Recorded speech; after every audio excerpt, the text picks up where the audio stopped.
This video is about the lie that we've all been sold. Most of us grew up hearing about the fact that the family is the most important thing, right?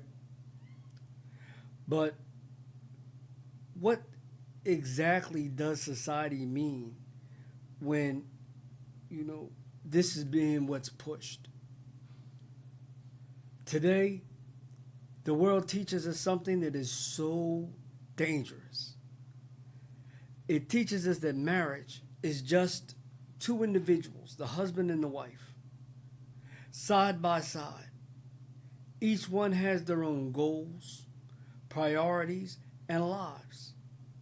And they meet somewhere in the middle when they have an opportunity. And that's the very reason why we see so many of our families these days collapsing. Here's the truth. Most people never hear it, so pay attention. If you and your spouse aren't seen by your children, by your relatives, and even by yourselves as one single unit that is unbreakable and inseparable, then your family structure is already weak. And this isn't just a nice idea. It's the difference between raising kids who are stable and respectful versus kids who are confused and entitled. It's the difference between a marriage that weathers the storms and a marriage that crumbles at the first big challenge that it runs into. And it's the difference between Muslim communities that grow stronger and the ones that slowly tear themselves apart. If you don't understand this, you could lose your marriage, your kids, and your peace. But if you get this right, it could change everything. Now, you may be asking, why does this matter? As usual, I'm going to hit it on all three levels. I'm going to talk about the personal level, the communal level, as well as the future level. All right? So the first one, on the personal level. Think about your own home. If you and your spouse don't stand as one, then every single decision, every argument, and every challenge becomes like a tug of war. Your kids learn to play you one against the other. Your in-laws sense these cracks in your unity. And eventually, even you begin to see one another as the ops or opponents instead of seeing each other as partners. That's nothing but a recipe for resentment. And on the communal level, or as some of you like to say, the community level, I don't know why you all seem to have such an issue with this. But if you like, I'll say on the community level. All right? But the point is that strong families build strong communities. Weak families, on the other hand, now pay attention to this. We said that strong families build strong communities. So weak families build broken communities. When a husband and wife are not united, that ripple effects shows up in the masajid, in our schools, and even in some of the programs, even the youth programs. We end up with young Muslims who are torn between two different voices at home. One telling them one thing, one telling them something else. One being a little bit more lenient, one being a little bit more strict. And that division eventually becomes division in the ummah itself. And in terms of the third lens, for the future, if we don't fix this now, the next generation will inherit the same dysfunction. And as a matter of fact, I'm going to take that back. It won't be the same dysfunction. It's going to be worse. We already are seeing divorce rates rise at exponential levels. Children are losing respect for their parents. Muslims are adopting these Western mentalities and ideas about what a family should be. It's just a partnership until it no longer feels good. And then I'm out. I'm going to do my thing. You go do your thing. If that's the model, then what hope do we really have for building lasting Muslim communities and families in America? Now, in terms of how does this affect your everyday life? Let's be real. Most of us are already feeling the cracks. You all know that I deal with many of you on a regular basis as a marriage coach or family coach. You know that you and your spouse argue in front of the children. And when this happens, how does it turn out for y'all? You know that 9 times out of 10, the kids use it against you. They run to this one and say, okay, well, you were right. I don't understand this. And then they run to the other one. Well, I think you were right. And they end up in business that they don't need to be in. Or like my parents used to say to me, listen, this is grown folks' business. Tayyip? The extended family members treat the both of you as, and when I say the both of you, I mean the husband and wife. They even treat y'all as though y'all are 2 separate individuals. When some conflict or something comes up, this one pulls this one and this one pulls that one, so that everybody could take their sides instead of seeing y'all as one unit. Friends and even co-workers start to put wedges between you and your spouse, whether it be you and your husband or you and your wife. Encouraging independence and everybody being their own individual and having their own feelings and moving in their own direction. Does this sound familiar? Instead of encouraging you to be unified, to be one thing, one cohesive entity. Society tells your wife that she doesn't need you.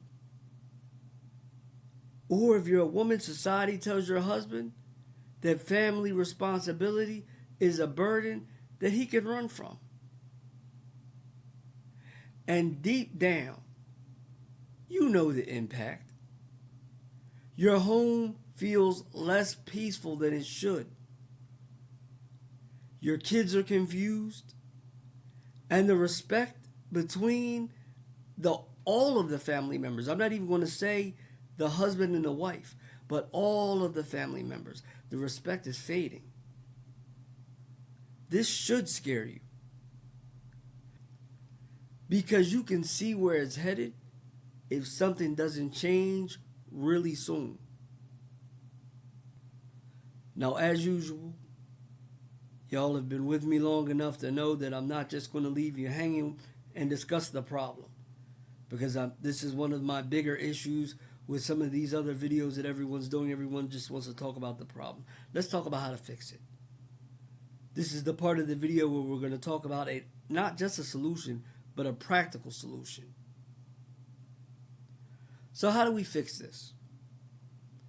It starts with a shift in our mindset.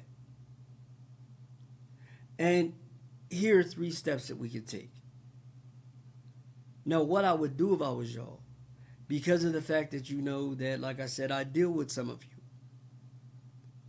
write these things down, because they're important. They're important for you, and they're important for all of the couples that you talk with. The first of these is committing to seeing yourselves as one. You have to stop introducing yourselves as two individuals who happen to be married, happen to live under the same roof, happen to be together. In your words and your actions and your decisions, you have to present yourself as one team, or as I said before, one unit or one entity. If someone disrespects your spouse, then you need to understand that they're disrespecting you, regardless of who it is, family member or not. And if someone tries to divide you, then they should hit a wall that they cannot climb. And the second step is stop letting the kids divide you.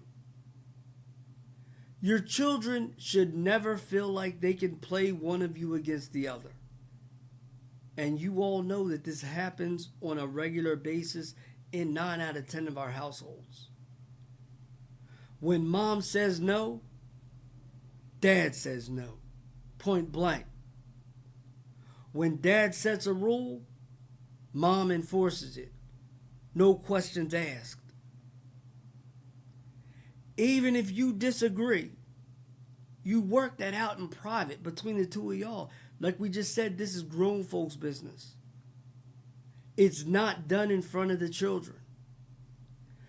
This protects your family unit and teaches your kids to respect not just the husband and the wife, but the whole family structure. And the third step is that you have to protect your family unit from outsiders. Yes, even your family members. And when I say outsiders, I mean people that aren't living under your roof with you. You and your wife, or you and your husband and the children. I'm talking about parents. I'm talking about your siblings. Yeah, you know, your brothers and your sisters and all of the rest of them. Your cousins. Your friends. None of them. Now listen, y'all have to understand what I mean when I say this. When I say none, I mean none of them have the right to divide that bond or break that bond between you and your spouse. Yes, you have to respect them. You have to love them. But never allow them to put a wedge between you and your spouse. Your marriage is its own fortress. Build the walls high and guard the gates. Now, here's the part where I ask you to let me know what you're thinking. Because yes, as you know, I do a lot of talking. And when I talk to all of you on an individual level or on the Patreon, I always tell y'all, listen, I want to hear what y'all have to say. So let me ask you this. And be honest. Do you and your spouse show up as one unit? Are you living life like these two separate individuals that we were talking about that live under one roof? And what do you think has stopped you from making that shift? From being me and you to being us?